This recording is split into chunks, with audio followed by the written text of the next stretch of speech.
الحمد لله الرحيم الرحمن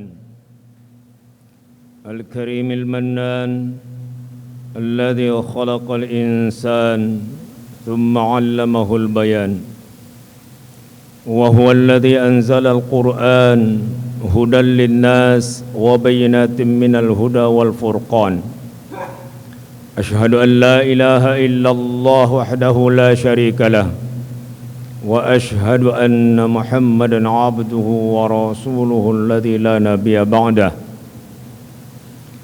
اللهم صل وسلم وبارك على النبي الكريم المصطفى محمد وعلى آله وأصحابه ومن تبعه ووالاه إلى يوم المعاد فيا عباد الله إني أوصيكم وإياي ونفسي المذنب بتقوى الله فقد فاز من اتقى ولقد خاب وخسر من عصى وطغى ولقد قال الله سبحانه وتعالى في محكم التنزيل أعوذ بالله السميع العليم من الشيطان الرجيم ولله على الناس حج البيت من استطاع إليه سبيلا وفي آية أخرى قال سبحانه وأتموا الحج والعمرة لله وفي آية أخرى قال الحج أشهر معلومات فمن فرض فيهن الحج فلا رفث ولا فسوق ولا جدال في الحج وفي حديث قال النبي محمد صلى الله عليه وآله وسلم الحج المبرور ليس له جزاء إلا الجنة. Hadirin sidang Jumat rahimakumullah, bersyukur pada Allah. Mudah-mudahan kita bersyukur dari hati yang paling dalam, kemudian lisan kita sering berzikir menyebut asma Allah yang maha memberikan kita nikmat, dan yang paling penting adalah bagaimana kita mengoptimalisasikan penggunaan nikmat Allah Subhanahu wa taala yang telah diberikan kepada kita dalam hal yang diperintahkan olehnya yang termaktub di dalam Al-Quran ataupun yang dicontohkan di dalam sunnah Rasulullah Muhammad sallallahu alaihi wasallam. Semoga salawat serta salam tetap tercurahkan kepada beliau, para sahabat, para keluarga, dan semakin sering kita berselawat dan bersalam kepada beliau, berharap kita yang pertama mendapatkan syafa'atuhul udma di yaumil qiyamah. Kemudian yang paling penting adalah bagaimana kita berusaha agar bisa menjadi pengikut setia Rasul dari hidup kita sampai mati kita. Hadirin sidang Jumat rahimakumullah, tema kita pada Jumat kali ini adalah hikmah atau beberapa hikmah syariat haji. Sidang Jumat rahimakumullah, yang pertama bahwa pensyariatan haji itu tentunya seperti apa yang kita selalu katakan dan nyatakan ketika mengungkapkan rukun Islam. Rukun Islam yang kelima adalah pergi haji jika mampu. Jika mampu di sini, di dalam ayat Allah Subhanahu wa taala menyatakan man istata'a ilaihi sabila. Ada huruf syarat sehingga di dalam bahasa Indonesia diterjemahkan jika. Tetapi jika ini merupakan salah satu rukun, salah satu kewajiban seorang muslim. Oleh karenanya kemudian kita harus betul-betul bisa memaknai, memahami apa yang diinginkan oleh Allah Subhanahu wa taala. haji merupakan rukun Islam yang terakhir, tetapi Allah mengatakan man istata'a, bagi atau jika seorang muslim itu punya kemampuan. Hadirin sidang Jumat rahimakumullah, khatib seringkali mengatakan salah satu misalnya yang disunnah muakkadahkan di dalam Idul Adha adalah udhiyah. Udhiyah itu pun bagi yang mampu. Maka khatib sering katakan, coba mari kita ngitung-ngitung. Kalau kita ngitung gaji kita yang kemudian taruhlah katakan 10 ke bawah, maka di penghujung sudah bisa dipastikan nggak korban-korban. Tetapi coba kita balik, bagaimana kemudian man istata'a itu, kemudian kita sendiri anggap bahwa diri kita itu memang diberi kemampuan itu oleh Allah Subhanahu wa taala. Cuman masalahnya kemudian adalah keinginan kita untuk bisa mampu, kemudian upaya kita untuk bisa mampu, itulah yang harus kita pertanyakan.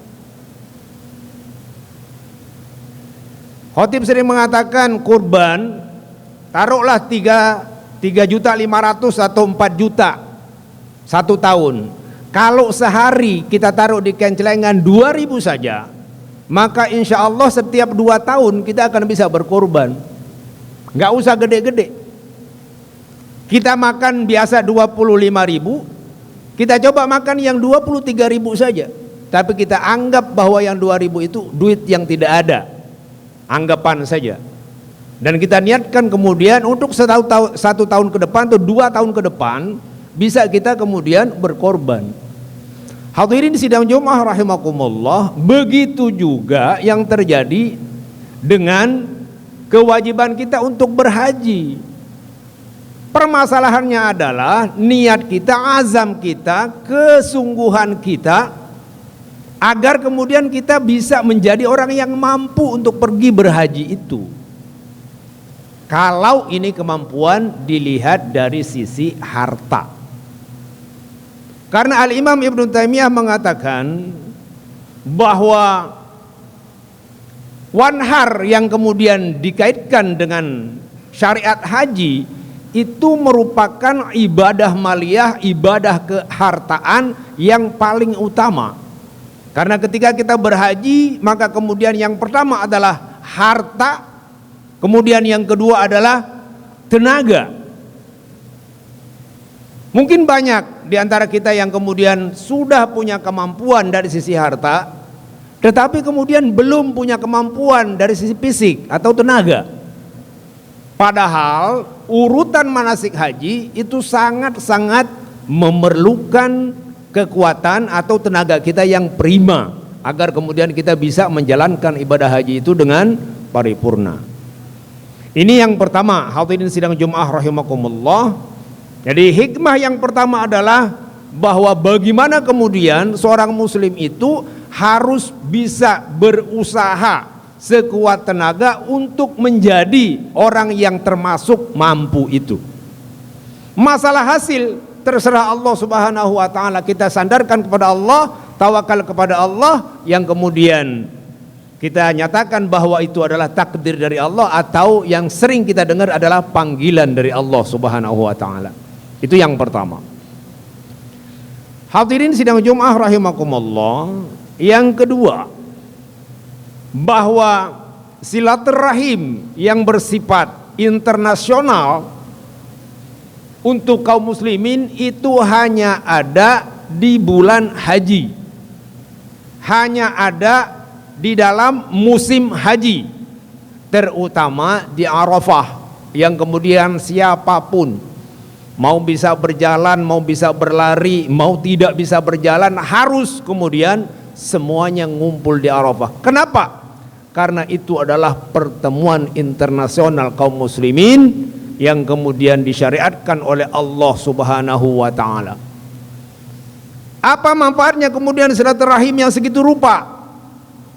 Yang paling gampang kita ingat adalah biar kita sadar bahwa setiap orang diciptakan oleh Allah Subhanahu wa taala itu adalah tidak ada yang sama dari sisi fisik, tidak ada yang sama dari sisi warna, tetapi harus punya kesamaan. Kesamaannya apa?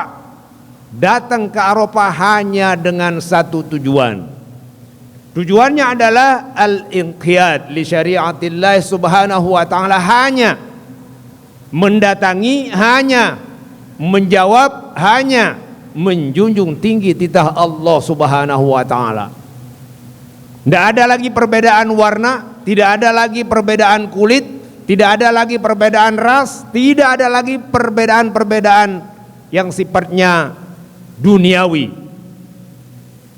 Di sana kita akan bisa kemudian lihat mana yang raja kita tidak bisa lihat, mana yang presiden kita tidak bisa lihat, karena semuanya diperintahkan oleh Allah Subhanahu wa taala dalam sarung atau dalam kain ihram yang warnanya satu, yang semuanya tidak boleh ada jahitan, tidak boleh ada modifikasi sesuai dengan yang diinginkan oleh manusia itu sendiri. Semuanya di hadapan Allah Subhanahu wa taala sama.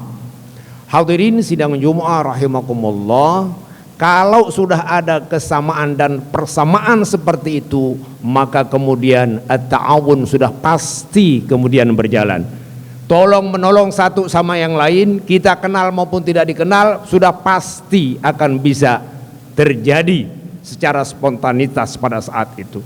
Sidang Jumat rahimakumullah, ada salah satu ayat di dalam surat Al-Baqarah 197, Allah Subhanahu wa taala menyatakan, a'udzubillahi as-sami'il 'alim minasyaitonir rajim, al-hajju asyhurum ma'lumat.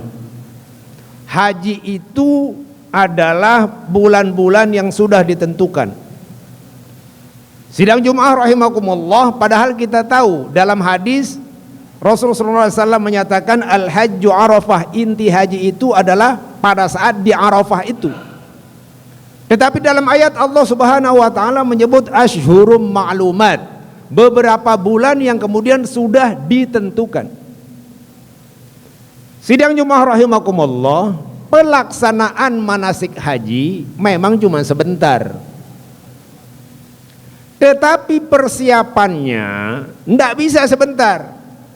Yang pertama contohnya tadi itu, dari sisi harta, dari sisi kesehatan, nggak bisa kemudian instan. Ada lagi yang diinginkan oleh Allah Subhanahu wa taala. Di sambungan ayat Allah Subhanahu wa taala menyatakan, "Faman farada fihinnal hajja fala rafatha wala fusuqa wala jidala fil hajj."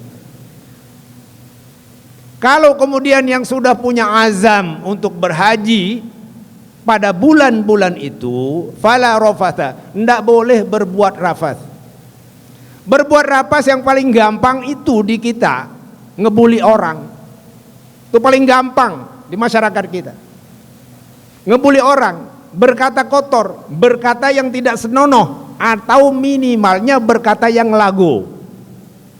Berkata sesuatu yang gak ada faedahnya sama sekali. Nah, hal ini gak bisa juga instan. Harus kemudian dari sejak masuk Syawal, Dzulqa'dah, Dzulhijjah harus direm. Kebiasaan-kebiasaan ngomong kotor, kebiasaan-kebiasaan ngomong asal nyeletuk saja yang gak ada manfaatnya, itu harus direm ketika kita sudah berniat. Kenapa? Karena nanti sesudah ada di sana, kebiasaan itu refleks keluar, akhirnya kita nyalain orang. Kita biasa berkata kotor, kita biasa berkata keras, akhirnya begitu sampai di sana, begitu ada kejadian sama orang lain atau bahkan sama keluarga kita sendiri, akhirnya yang keluar adalah kalimat-kalimat, kata-kata yang biasa kita lakukan, yang biasa kita utarakan sebelum kita berangkat haji. Oleh karenanya Allah Subhanahu wa taala menggunakan asyhurum ma'lumat. Beberapa bulan harus dipersiapkan, bahkan dari sebelum Syawal, yaitu Ramadan. Kemudian yang kedua al-fusuq, kefasikan apapun itu. Kalau kefasikan lebih ke dalam perbuatan tinimbang perkataan atau pernyataan. Contoh, nyembelih sesuatu karena bangun gedung, nyembelih sesuatu karena bangun jembatan, atau kemudian nyembelih sesuatu karena penyakit. Ini bisa termasuk ke dalam kategori al-fusuq. Makanya kemudian di dalam ayat yang satu tadi Allah Subhanahu wa taala menyatakan walillahi, dan hanya bagi Allah Subhanahu wa taala, dan hanya karena Allah Subhanahu wa taala, dan hanya untuk Allah Subhanahu wa taala, jangan pernah karena yang lain. Kemudian yang ketiga wala jidala, berbantah-bantahan. Berbeda dengan diskusi. Berbantah-bantahan artinya membantah sesuatu yang kemudian kita sendiri nggak punya ilmunya. Wala taqfu ma laisa laka bihi ilm. Inna sam'a wal basara wal fuada kullu ulaika kana anhum mas'ula. Kalau kamu nggak tahu sesuatu mendingan diem. Nggak usah kemudian komentari sesuatu, apalagi menjas sesuatu yang kamu sendiri nggak punya ilmunya. Karena pendengaran, penglihatan, kemudian pemikiran, hasilnya semuanya itu harus dipertanggungjawabkan di hadapan Allah Subhanahu wa taala. Hadirin sidang Jumat rahimakumullah. Jadi preparing kalau mau melaksanakan ibadah haji artinya bukan untuk orang yang berhaji saja, tetapi kita yang kemudian sudah mulai pasang azam, cita-cita, sudah pasang niat, maka kemudian tiga hal ini harus segera kita hentikan. Karena salah satu sifat muslim adalah alladzina hum 'anil lagwi mu'ridun. Barakallahu li wa lakum fil Qur'anil Karim wa nafa'ani wa iyyakum bima fihi minal ayati wa dzikril hakim. Aqulu qawli hadza wa astaghfirullah li wa lakum wa lisairil muslimin wa ya najatat taibin. Allahumma salli ala sayyidina Muhammad wa ala ali sayyidina Muhammad. Alhamdulillah wassalatu wassalamu ala rasulillah Muhammad ibn Abdullah wa ala alihi wa ashabihi wa man tabi'ahu wa wala wa la hawla wa la quwata illa billah. Sidang Jumaah rahimakumullah. Dalam pelaksanaan ibadah haji dari negara manapun kita datang, kalau sudah kemudian melintasi green line, garis hijau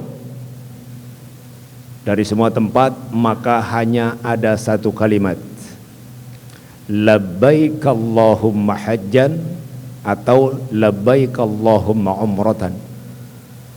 Tidak boleh satu orang pun kemudian mengucapkan kalimat yang lain. Artinya kemudian ini gambaran bahwa semua manusia kewajiban pertama dan utamanya adalah tunduk dan patuh kepada titah Allah Subhanahu wa taala. Itu yang pertama. Kemudian yang kedua yang dilakukan adalah tentunya tawaf, mengelilingi. Kita biasa mendengar bahwa kanan itu adalah yang terbaik, yang baik. Tetapi kemudian bagaimana kemudian bisa menghentikan kebiasaan muter ke kanan menjadi muter ke kiri. Jadi ada saatnya kemudian kita harus banting setir. Diperintah oleh Allah Subhanahu wa taala dalam tawaf untuk kemudian menjadikan Ka'bah di sebelah kiri kita.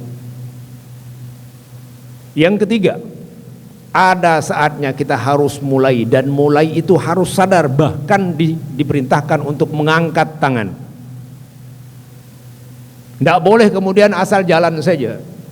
Mengangkat tangan, kemudian berdoa, dan saatnya kita mulai. Tetapi juga yang harus kita ingat bahwa ada saatnya kemudian kita harus berhenti.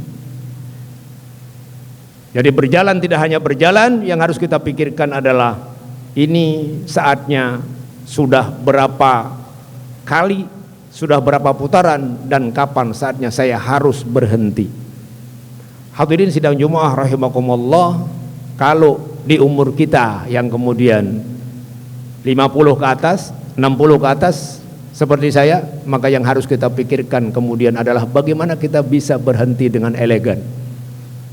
Bagaimana kemudian kita bisa agar dipanggil oleh Allah Subhanahu wa taala dengan kalimat ya ayyatuhan mutmainnah